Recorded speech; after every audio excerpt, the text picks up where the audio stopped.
Salve, salve, meu povo, tudo bem com vocês? Muito feliz de poder conversar com vocês hoje sobre textos literários em prosa.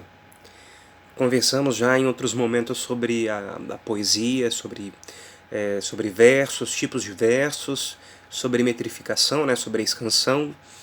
E agora o nosso material envolve a logística, né, a estratégia do texto em prosa. Por isso, atenção para alguns detalhes importantes, interessantes, né, em relação a isso.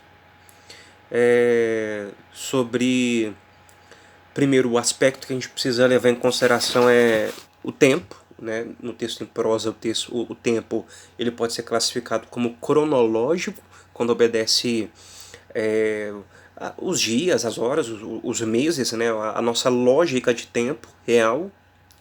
Ele pode ser histórico, no sentido de rememorar, de repente, alguns aspectos de séculos, milênios, ou algo do tipo.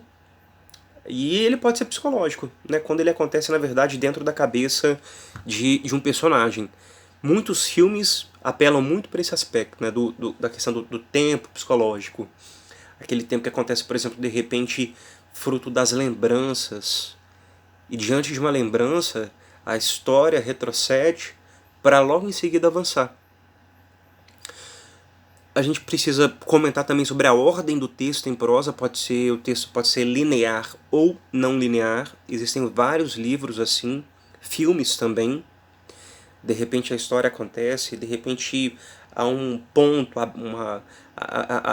de repente ali um detalhe que nos faz perceber que existe uma outra lógica, né? E de repente tudo vai se conectando. Essas séries agora investigativas, por exemplo, muitas apelam para isso, né? Por exemplo, tem uma série interessante, aquela Ponto Cego, até comentei já com vocês em outro momento, né? De repente, há um detalhe ali que você precisa retroceder, né? Há uma ordem que é linear na história, mas que é interrompida, né? Para explicar algo que já foi. Sobre o espaço ele pode ser caracterizado diante da trama, né? Pode ser de repente urbano, rural, pode ser de repente um universo fantástico, algo do tipo, né? E os personagens, né? Protagonistas, antagonistas, os personagens secundários e os personagens figurantes. Atenção, sempre insisto em relação a isso, não confunde personagem protagonista com personagem bonzinho. O personagem protagonista é aquele que aparece em evidência. Os personagens eles podem ser tipos ou planos, né, que são aqueles personagens que são os mesmos do início ao fim.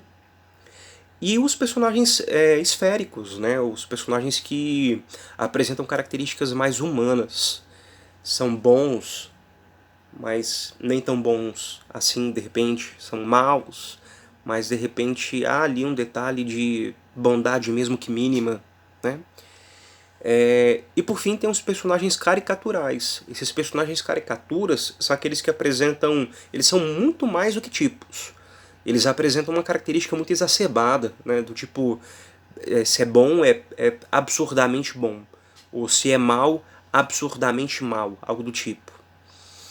E por fim, para a gente encerrar esse assunto envolvendo o texto em prosa, ou para começar, numa próxima discussão, né? Pode ser um ponto de partida, a gente precisa falar sobre o foco narrativo, né? A gente, didaticamente, dividimos o foco narrativo em foco narrativo em primeira ou terceira pessoa. Em primeira, o narrador é personagem, ele participa da história, ele vivencia a história.